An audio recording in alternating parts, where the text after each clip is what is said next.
안녕하십니까. 파생왕 송 대표입니다. 2025년도 5월 27일 화요일 현재 시간 오전 10시 57분 지나고 있습니다. 오늘 시장 설명드리도록 하겠습니다. 먼저 지난밤에 뉴욕 증시는 알고 계신 것처럼 메모리얼 데이로 하루 휴장을 했습니다. 휴장을 했지만 선물 시장이 좀 거래가 됐어요. 사실 좀 이런 날은 전 개인적으로 선물도 좀 쉬었으면 좋겠는데 선물장은 또 열리다 보니까 밸런스가 좀 안 맞습니다. 밸런스가. 그래서 밸런스가 좀 격하게 맞지 않고요. 그리고 밸런스 자체가 맞지 않다 보니까 거기에서 발생될 수 있는 일들이 좀 있어요. 그래서 그런 부분들을 좀 중점적으로 보고 현재 시장에 대한 설명 좀 전달해 드리겠습니다.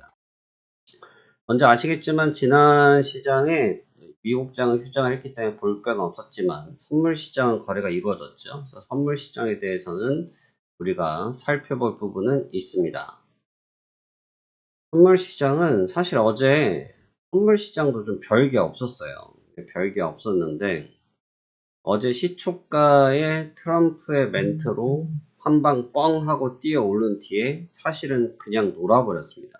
사실은 그냥 놀아버려서 좀 별 볼 일이 없었다라고 보는 게 맞습니다. 뭐 고점을 찍었다라고 말씀하시면 그 부분에 의미가 있을 수 있겠지만 어제 제한적인 거래량이 굉장히 심했거든요. 그래서 제한적인 거래량이 심했기 때문에 그 제한적인 거래량 상태에서 호가 공백이 굉장히 많았어요. 그래서 이 호가 공백이 많아서 시세가 좀 뛰어다녔습니다. 어제 보시면 이런 식으로 호가가 중간중간에 이빨 빠지듯이 빠져있는 호가들이 굉장히 많았거든요. 위아래 할 거 없이. 그러다 보니까 이 호가가 빠지면 이런 건 이제 스터디 삼아 좀 알고 계시면 좋은 게 우리가 주식도 그렇고 선물도 그렇고 호가가 빠지면 예를 들면 10,000원짜리 주식인데 현재 가격 10,000원이에요.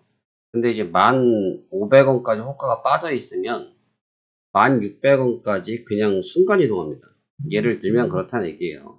이 정도로 뭐 500원씩 갭 차이는 나지 않겠지만 선물도 마찬가지로 호가가 좀 빠져 있으면 그냥 시세가 훌쩍 하고 올라가는데 이제 문제는 뭐냐면 10,000원에서 1,600원을 갔는데 1,600원에서 추가 매입세가 없으면 다시 10,000원으로 그대로 내리꽂습니다. 왜냐하면 중간 층이 없잖아요.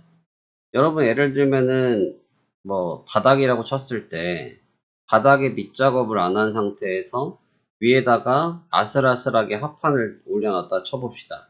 그럼 사람들이 밟고 다니면 이 합판이 무너지겠죠. 반대로 여기에다가 벽돌을 채우거나 시멘트를 발라서 이렇게 단단하게 해놓으면 사람들이 밟아도 합판이 깨지지 않겠죠. 시장도 똑같은 논리입니다. 그래서 어제 그 현상이 좀 굉장히 많았었고요. 그러한 움직임 속에서 좀 지지부진한 흐름을 보였어요. 독일 쪽도 주가 움직임은 강세로 마감이 됐는데 좀 주목을 해서 보셔야 될 것은 보시면 시초가에 갭상승하고 나서 그 뒤에 시세가 없었습니다. 보시면 시가가 24,009포인트였고 종가가 24,027포인트인데 변화를 가져가지 못했는데 이게 어떤 의미로 볼 수가 있냐면 물론 이제 독일 주가는 좀 특징이 있어요. 독일 주가는 지금 신고가를 가고 있기 때문에 특징이 있다고는 할 수 있겠지만 기본적으로 이 트럼프가 내뱉은 이 오락가락 전략에 어떠한 가이드라인을 잡지 못하는 모습이에요. 가이드라인을 잡지 못하고 좀 헤맨다라는 표현이 맞는 것 같아요. 좀 헤매고 있는 상태입니다. 그래서 야 이게 뭐 긴가 민가 하는 모습이고 긴가 민가라는 얘기는 뭐냐면 여기서 이게 맞나 저게 맞나 하는 좀 그런 모습이 좀 강하다 보니까 나스닥처럼 시세를 하나 띄워놓은 상태에서 그냥 고스란히 그냥 끝나는 그런 현상으로 마감이 됐습니다.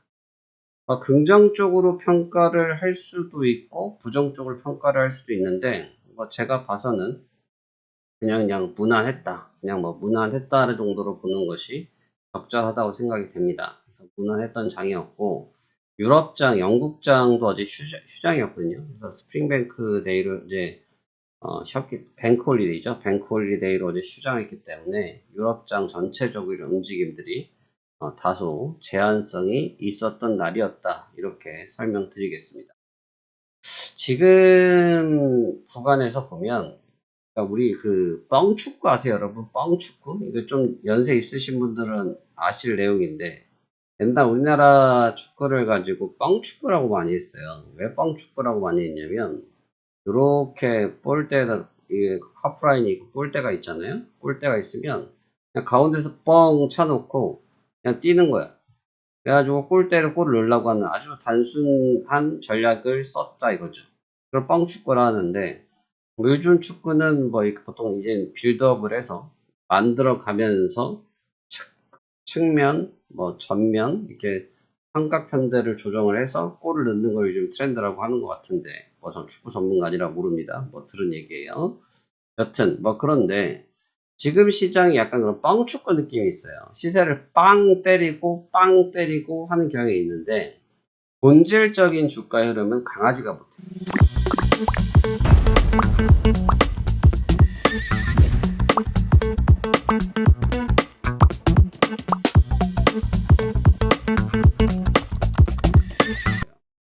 이게 무슨 말 같지도 않은 소리냐 하실 수 있거든요. 야, 시세가 이렇게 좋은데 뭐 말 같지도 않은 소리라고 있어라고 하실 수 있거든요. 그게 아니라 시세 자체는 좋긴 한데 방금 말씀드린 것처럼 그냥 뻥뻥 때려놓고 그 뒤에 움직임이 없어요. 그러니까 여기서 이 다음에 레인지를 걸고 가는 상황이 생겨줘야 뭔가 의미 부여를 할 수 있는데 그걸 이제 정치적인 발언으로 희석을 하면서 덮어버리다 보니까 조금 내용이 퇴색되는 경향을 좀 보이고 있습니다. 이 측면이 좀 굉장히 조심스럽고요. 뭐 이러한 부분들 때문에 사실 다음 방향성을 논하는 게 좀 쉽지는 않긴 한데 기본적으로 지금 고가 인식이 좀 많이 걸려 있다. 그래서 고가에서 이루어지고 있는 하방 압력이 좀 많이 나타나고 있기 때문에 시장의 부하는 좀 계속될 가능성이 없지 않아 있지 않냐 저는 그렇게 생각이 되고 있고요.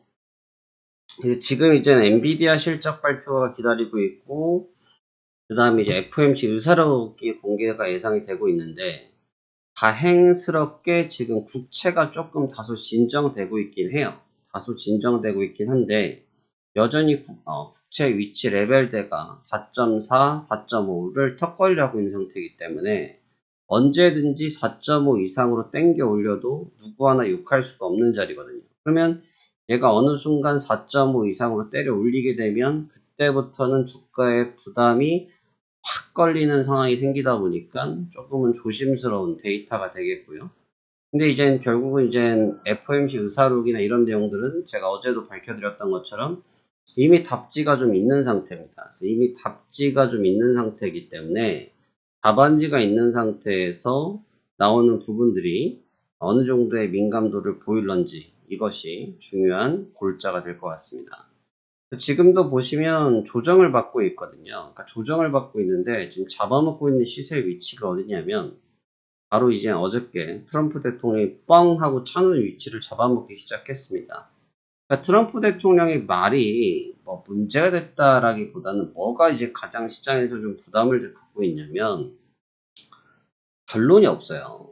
그러니까 지금 중국과의 관계도 연장을 한 거고요. EU 쪽이랑 관계도 연장을 한 겁니다. 사실 어떻게 보면 미국, 중국이나 EU처럼 강대국들하고는 조금 협상 자체를 그런 식으로 가져가고 나머지 이스라엘이나 인도 이런 쪽들은 멕시코 이런 데들은 흔히 말해서 힘으로 밟아버리고 하는 현상을 주다 보니까 협상이 생각만큼 안 되고 있죠. 단적인 예로 최근에 미국 워싱턴 포스터지라든지 미국 일간지에서 많이 나온 얘기가 뭐냐면 트럼프 대통령을 비판했던 내용 중에 하나가 지금 푸틴이 죄송합니다. 트럼프가 누굴 많이 욕하고 있냐면 푸틴을 욕하고 있죠. 푸틴을 욕하고 있습니다. 그래서 푸틴한테 하고 있는 얘기 푸틴 미쳤다. 뭐 이런 식으로 발언을 하고 있는데 이런 게 이제 문제가 뭐가 되고 있냐면 트럼프 대통령이 했던 얘기가 있어요. 내가 대통령이 되면 전쟁은 하루에 끝내버린다. 이게 말 같지 않대죠. 그러니까 사실 이 사람이 말하는 부분이 전개가 실질적으로 이루어지면 오케이인데 실제로 이루어지고 있는 게 없어요. 실제로 이루어지고 있는 게 없다 보니까 시장도 이게 분명히 호재긴 호재인데 이런 상황이 생기는 겁니다. 그래서 생기니까 어느 쪽으로 뚜렷하게 길을 못 잡는 현상이 생기는 거죠. 그래서 지금도 주가를 뻥 때려서 올려놓긴 했지만 결국 힘을 잃어버리는 상태가 되니까 이게 점진적인 약세 기조로 넘어가고 있는 것은 변함이 없는 것 같습니다. 오늘 장이 이제 다시 본장에 개선하기 때문에 굉장히 중요한 분수령일 것이라 생각이 되고요.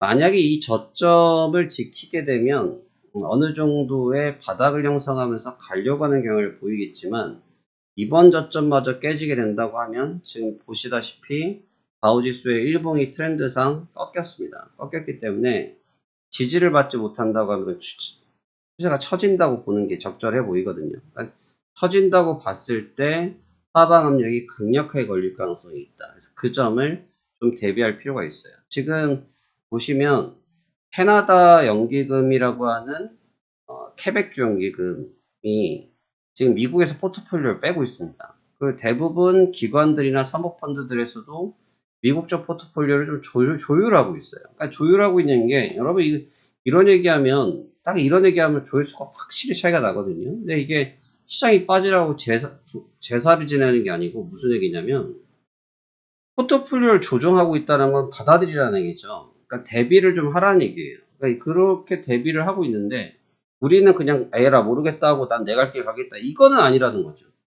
그런 식의 접근은 전 아니라고 보는 겁니다. 그래서 지금은 그런 포트폴리오 방어 전략이라든지 해당 부분들이 발생되고 있으니 우리가 좀 조심을 해야 되겠다라는 의미로 설명을 드리고 있는 겁니다. 그래서 그러한 부분들을 좀 중점적으로 보셨으면 좋겠고 지금의 구도 자체가 약간의 방어적 스탠스를 갖고 있는 상황이더라 라는 점을 보시는 것이 전 좋다고 생각이 듭니다.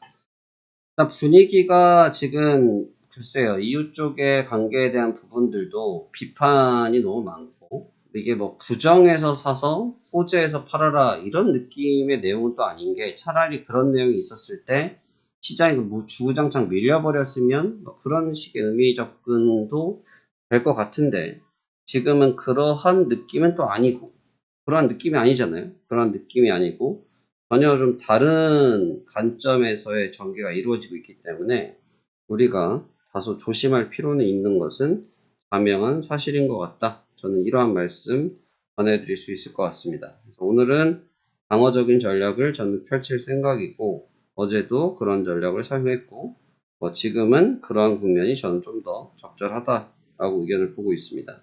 어제는 현물이 움직이지 않았고 그렇기 때문에 현물에 대해서 제가 조금 더 설명드릴 부분은 좀 제한적이기 때문에 우선은 오늘은 큰 뷰 정도의 느낌으로만 가보시도록 하시죠.